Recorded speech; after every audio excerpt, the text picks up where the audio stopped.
সরকার একটি অবাধ, সুষ্ঠু ও অংশগ্রহণমূলক নির্বাচন আয়োজনের জন্য পুরোপুরি প্রস্তুত। 12 ফেব্রুয়ারি অনুষ্ঠিতব্য জাতীয় সংসদ নির্বাচন অবাধ, সুষ্ঠু ও স্বচ্ছ হবে। এটি ভবিষ্যতের সব নির্বাচনের জন্য একটি মানদণ্ড স্থাপন করবে।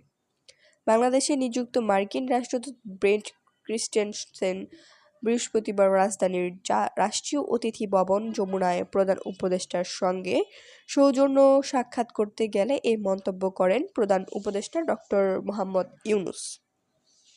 সাক্ষাৎকালে দুপক্ষের মধ্যে আসন্ন জাতীয় নির্বাচন, শ্রম আইনের ব্যাপক সংস্কার, প্রস্তাবিত বাংলাদেশ-যুক্তরাষ্ট্র শুল্ক চুক্তি এবং রোহিঙ্গা সংকটসহ বিভিন্ন বিষয় নিয়ে আলোচনা হয়।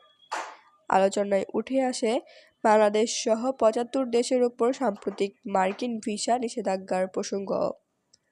এ সময় জাতীয় নিরাপত্তা উপদেষ্টা ডক্টর খলিলুর রহমান এবং এসডিজি বিষয়ক সমন্বয়ক লামিয়া মোরশেদ উপস্থিত ছিলেন। নির্বাচনে ইউরোপীয় ইউনিয়ন বিপুল সংখ্যক নির্বাচন পর্যবেক্ষক পাঠাবে এবং অন্যান্য উন্নয়ন সহযোগীরাও পর্যবেক্ষক পাঠাবে বলে আশাবাদ ব্যক্ত করেছেন প্রধান উপদেষ্টা। তিনি বলেন, এটি একটি উৎসবমুখর নির্বাচন হবে। ভবিষ্যতের ভালো নির্বাচনের জন্য এটি একটি মানদণ্ড তৈরি করবে। আসুন আমরা আশাবাদী থাকি। অন্তর্বর্তী সরকারের পররাষ্ট্রনীতির বিভিন্ন উদ্বেগ তুলে ধরে অধ্যাপক ইউনূস বলেন, আসিয়ানের সদস্য পদ পেতে বাংলাদেশ উদ্যোগ দিয়েছে। পাশাপাশি দক্ষিণ এশিয়ায় আঞ্চলিক ও অর্থনৈতিক সহযোগিতা জোরদার করতে সার্ককে কার্যকর প্ল্যাটফর্ম হিসেবে পুনরুজ্জীবিত করার প্রয়োজনীয়তার কথাও বলেন তিনি। জবাবে রাষ্ট্রদূত ব্রেন্ট ক্রিস্টেনসেন বলেন, ফেব্রুয়ারির নির্বাচনে যারাই বিজয়ী হবেন তাদের সঙ্গে কাজ করতে তিনি আগ্রহী।